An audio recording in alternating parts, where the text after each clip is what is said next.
ज्या पद्धतीनं काल उद्धव ठाकरे साहेबांनी या विषयावर संवाद लोकांशी केला तेव्हा समोरून जे वातावरण किंवा जो प्रतिसाद होता तोही आपण पाहिला असेल. आता तुम्ही विचारता युतीची घोषणा कधी करणार किंवा का केली नाही, हा तुमचा प्रश्न पुढले काही दिवस सतत विचारला जाईल. मग काल उद्धव साहेबांनी नक्की काय सांगितलं आपल्याला, तुम्ही त्याचा अभ्यास केला पाहिजे.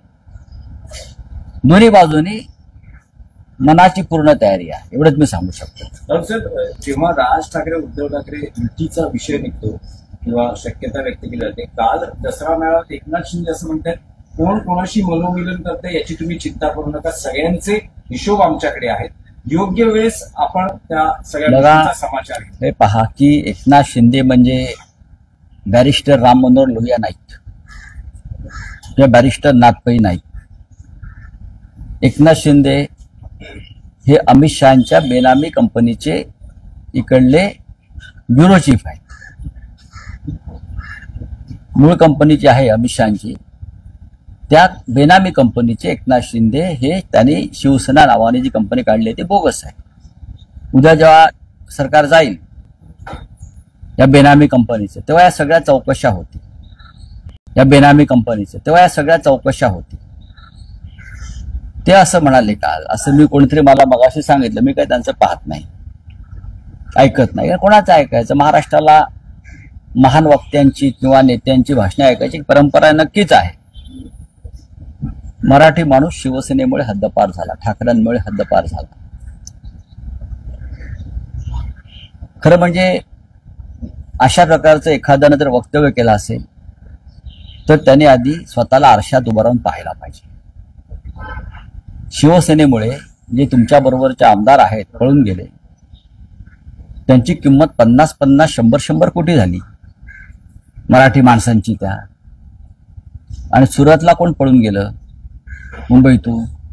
गुवाहाटीला कोण पळून गेलं? पळून गेलात तुम्ही. हे पळपुटे आहेत.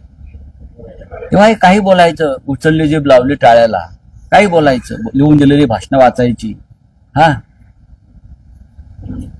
मी इतकंच सांगेन, मुंबईतला, ठाण्यातला आणि महाराष्ट्रातला मराठी माणूस आजही एका श्रद्धेनं, निष्ठेनं बाळासाहेब ठाकरे आणि त्यांच्या कुटुंबियांबरोबरच आहे. मुंबईतला मराठी माणूस हद्दपार करण्याचा विडा ज्या अमित शहाने उचललेला आहे आणि मुंबईत गौतम अडाणी सारख्या उद्योगपतींना विकण्याचा चंग ज्या अमित शहा आणि त्यांच्या लोकांनी बांधलेला आहे, त्या अमित शहाच्या कंपनीचे एकनाथ शिंदे हे जोडेपुषे आहेत. शब्द मी खूप काळजीपूर्वक वापरतोय, जोडेपुषे. अमित शहानी ज्या प्रकारचं राजकारण मुंबईत सुरू केलेलं आहे, मुंबई मराठी माणसापासून तोडण्याचं, त्याचा निषेध करण्याची हिंमत एकनाथ शिंदेमध्ये आहे का? नसेल तर त्यांनी मराठी माणसाविषयी बोलू नये.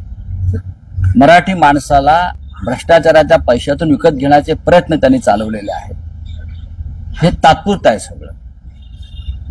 त्यांच्या इतिहासात नोंद होईल या माणसाची, काळ्या कुट्ट अक्षरात लिहिलं जाईल की मुंबई मराठी माणसापासून तोडण्याचं जे कारस्थान अमित शहाने सुरू केलं, तो अमित शहाच्या हातामध्ये कुऱ्हाड देण्याचं काम एकनाथ शिंदेने केलं. अरे सोड रे. टीका करण्यात आली, मात्र शिंदेंनी स्तुती केली मोदींची, पण उद्धव ठाकरेंवर टीका करताना ते पक्षप्रमुख नाहीत, ते कटप्रमुख आहेत. आम्ही आहोत ना कटप्रमुख. एका खुर्चीसाठी सगळं गमावलं, एका खुर्चीसाठी सगळं गमावलं नाही, काही गमावलेलं आम्ही काहीही. अरे कोण हा हे नेते? कोण? यांना उद्धव ठाकरेंनीच नेता केलं, तेवढं आमच्या आग्रहाने केलं. यांना काय बाळासाहेब ठाकरेंनी नेता नव्हता केला.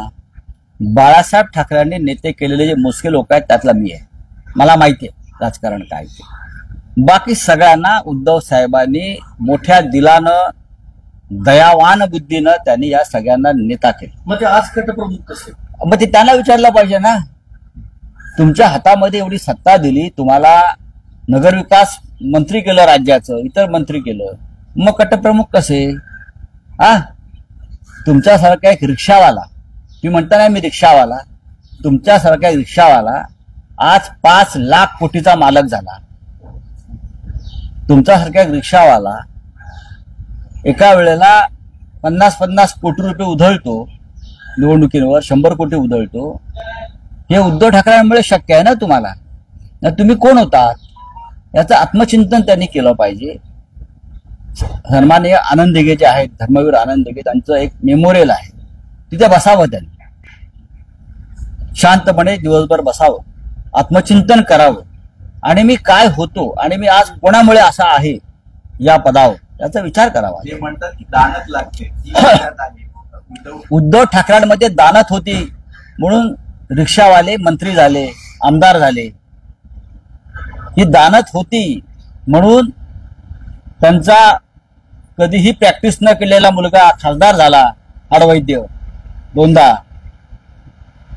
हा, सर्टिफिकेट बघा त्यांचं, मोदी मागे पडतील. तर हे सगळे उद्धव ठाकरे यांची जी दानत बरं का आणि नियत ह्याच्यामुळे शक्य झालं. पण हे आता सगळे जे लोक आहेत शिंदे गटाचे, हे पाद्यपूजन करतात अमित शहांच्या पादुकांचं, त्याच्यामुळे त्याचा परिणाम झालेला आहे त्यांच्या मेंदूवर. चला चला, मेळाव्यामध्ये खळबळ माजवली रामदास नाही, सोडून द्यावं. तुम्ही तेव्हा सगळं अरे सोडून द्यावं, मी होतो तिकडे, हे नव्हते.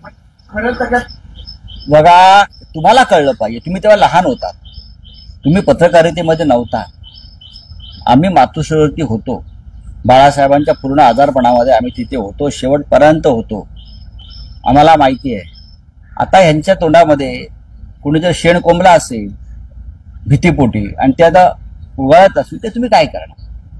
शिवसेना प्रमुखांना जाऊन एक दशक लोक आहे, शिवसेना प्रमुखांना 100 वर्ष आता होत आहेत, आणि अशा प्रकारची वक्तव्य करणं हा, ज्या शिवसेनेनं तुम्हाला आम्हाला मोठं केलं, मी म्हणत नाही तुम्हाला आम्हाला मोठं केलं ज्या बाळासाहेब ठाकरेंनी, त्यांच्याशी बेमाने अशा प्रकारचं वक्तव्य करत.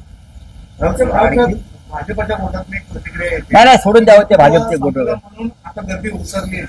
बोला, काय म्हणता तुम्ही. एक आणखी विषय होता, भारत पाकिस्तान सामन्यावर विरोधाची शिवसेना उद्धव बाळासाहेब ठाकरेंनी पक्षाने नेहमीच भूमिका मांडली. आता एक असा वाद आहे त्या चषकावर की मोहसिन नकवी असं म्हणतात, जे चषक घेऊन गेलेले, ते असं म्हणतात की भारतीय संघाला जर तो चषक हवा असेल तर ACC, जे एशिया क्रिकेट काउन्सिल आहे, त्या कार्यालयात कर्णधाराने यावं आणि तो चषक. बरं, आता ह्याच्यावरती तुम्ही आमच्याकडनं का मत व्यक्त करताय. आम्ही कसं, मला नियम काही माहित नाहीत. आम्ही भारत पाकिस्तान सामन्याचा कधी विचार केला नाही, आम्ही ती मॅच पाहिली नाही. तो सामना जिंकला की हारला हे मला माहित नाही, तो सामना जिंकला की हारला हे मला माहित नाही. मी इतकंच म्हणालो, त्या सामन्यातून मिळालेलं उत्पन्न भारतीय क्रिकेट कंट्रोल बोर्डाला, की त्याने भारतीय सैन्याला जावं, 1100-1200 कोटी मिळाले. आणि जो प्रखर राष्ट्रवादी भारतीय संघ आहे, ज्यांनी त्या नकवीकडून काय घ्यायला नकार केला, चषक घ्यायला नकार, इतकं जर राष्ट्रवाद असेल त्यांच्या मनात आणि पाकिस्तान द्वेष शत्रूविषयी असेल, तर पाकिस्तान बरोबरच्या सर्व सामन्यातून त्यांना जी फी मिळालेली आहे मानधन, ते त्यांनी 26 जे लोक निरपराध मारले गेले त्यांच्या कुटुंबांना द्यावं. मग आम्ही त्याच्यावरती सांगू त्यांनी आता चषक घ्यावा की न घ्यावा. चला, थँक्यू. हा बोलिए, हा बोलिए. रावण को लेकर का कल दशहरा था, तो रावण को लेकर आपने भी कहा कि दिल्ली के रावण को जलाना पड़ेगा, मुंबई के रावण को डुबाना पड़ेगा. इसलिए देखिए, बात ऐसी है, 10 साल में इस देश में और महाराष्ट्र में इतने रावण पैदा हो गए हैं, तो एक रावण अगर आप मारेंगे तो 10 रावण पैदा होते हैं यहाँ. और जब से अमित शाह की सत्ता आई है तब रावण ही रावण हो गए देश में. राम का राज्य खत्म हो गया, राम का नाम खत्म हो गया, राम का विचार, सत्यवादी विचार खत्म हो गया. कल बारिश था तो लोगों के मन में सवाल था कि अब रावण को जलाए कैसे, तो रावण को डुबाना पड़ेगा मारने के लिए. तो मतलब मुंबई में रावण को डुबाइए, बहुत से रावण है सरकार में, और दिल्ली के रावण को हम जलाएंगे. राहुल गांधी के हाथ में मशाल है, वो रावण को जलाएंगे. सर, मुंबई का रावण, सर भारत और चाइना में, आपका क्या है, मुंबई का रावण कौन और दिल्ली का रावण, वो सबको मालूम है, बताने की जरूरत नहीं. सर भारत और चाइना में फिर से मुलाकात शुरू हो रही है 5 साल के बाद. सर आप देखते हो कि दोनों में लद्दाख में हमारी जो जमीन चाइना के पास चाइना ने हड़पा ली है, बातचीत उससे शुरू कर ली. सबसे पहले अरुणाचल और लद्दाख में चाइना की तरफ से जो घुसपैठ होती है वो हमारी जमीन हमको वापस देने की बात शुरू कर दी है, नो प्रॉब्लम।